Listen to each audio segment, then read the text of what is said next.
Hamas handed over the bodies on February 20 of Israeli infant Kfir Bibas and his 4-year-old brother Ariel, the two youngest captives taken by Hamas in their October 7, 2023 attack, and among the most potent symbols of the trauma inflicted that day.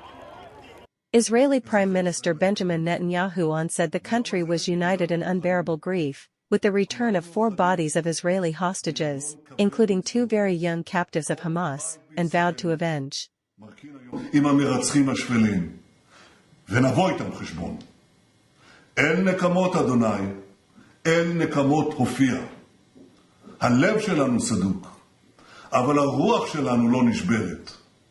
ועם הרוח הזאת, נחזיר את כל חטופינו, נשמיד את הרוצחים, נחסל את החמאס, ויחד, בעזרת השם, נבטיח את עתידנו. On the other hand, Hamas said in November 2023 that the boys and their mother had been killed in an Israeli airstrike, but their deaths were never confirmed by Israeli authorities, and even at the last minute, some refused to accept they were dead. Worldwide News reports. China's property sector remains in crisis, and the government's efforts to stabilize it are not showing the expected results. Despite introducing a 300 billion yuan relending program in May 2024, aimed at helping local governments purchase empty homes, progress has been slow. By September, only 16 billion yuan had been used from the fund, highlighting operational and financial barriers faced by state-owned firms. Experts argue that the current approach is not addressing the root of the problem. Some economists are now calling for fiscal intervention to help clear out the large stock of unsold apartments and relieve the financial strain on developers. As the tools designed to stabilize the market continue to underperform, the absence of updated data from the People's Bank of China further fuels doubt about the efficacy of these measures. Worldwide News Report.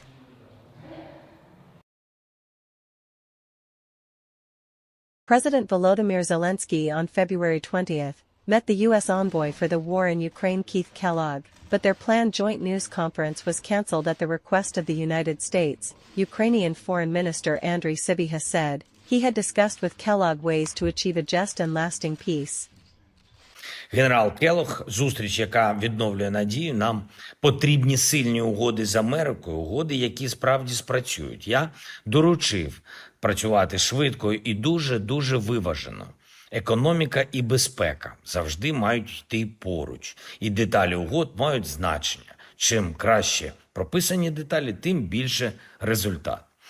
Trump is seeking to re-establish ties with Russia and also invest in Ukraine's resources of minerals critical to the energy transition. Ukraine rejected an initial U.S. plan as it did not entail security guarantees, and Zelensky accused Trump on Wednesday of repeating Russian disinformation about the war. Worldwide News reports. At the Conservative Political Action Conference on Thursday, Speaker of the House Mike Johnson made it clear that there is no appetite in Congress for another Ukraine funding bill.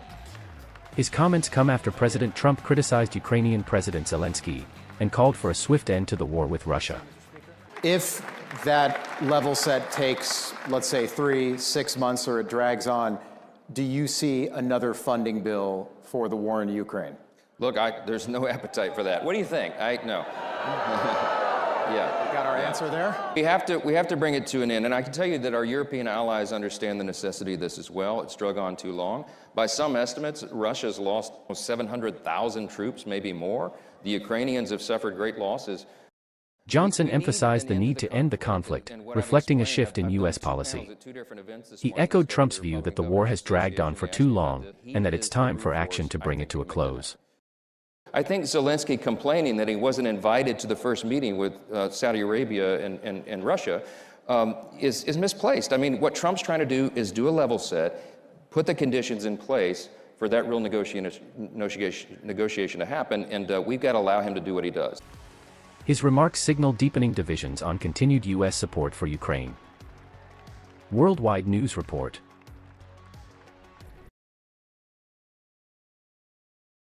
Ukrainians expressed strong support for President Volodymyr Zelensky after U.S. President Donald Trump labeled him a dictator without elections.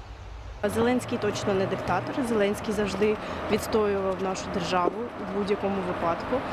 Я за нього також голосувала. І сподіваюся, що Трамп змінить своє рішення, бо він був неправий, сказавши таку фразу. Ну, я взагалі відношусь до Трампа, чесно кажучи, мені здається, така людина на хейпі все побудована, бізнесово, йому тільки гроші потрібні. А то, що звинувачення, він дуже багато дурниць каже. Так, вибори потрібні, щоб якось це, але ж, зараз неможливо це зробити, бо йде війна. Trump's comments, following his recent assertion that Ukraine is to blame for Russia's invasion. Kyiv residents defended Zelensky, emphasizing his leadership through tough times, and hoping for a shift in U.S. policy. Це обурливо для нас, як громадян. Бо закони, все по законах України. Він дійсний президент. Тому це мене обурило такі вислови. Я думаю, що це неправильно. Трамп має такий же рейтинг у себе в Америці, як і Зеленський в Україні. Я так думаю. Я його підтримую, хоча я за нього не голосував, але його на протязі всього воєнного стану підтримую і буду підтримувати далі. Zelensky's term, interrupted by the war, is set to end in 2024, but elections remain on hold under martial law. Worldwide News Report.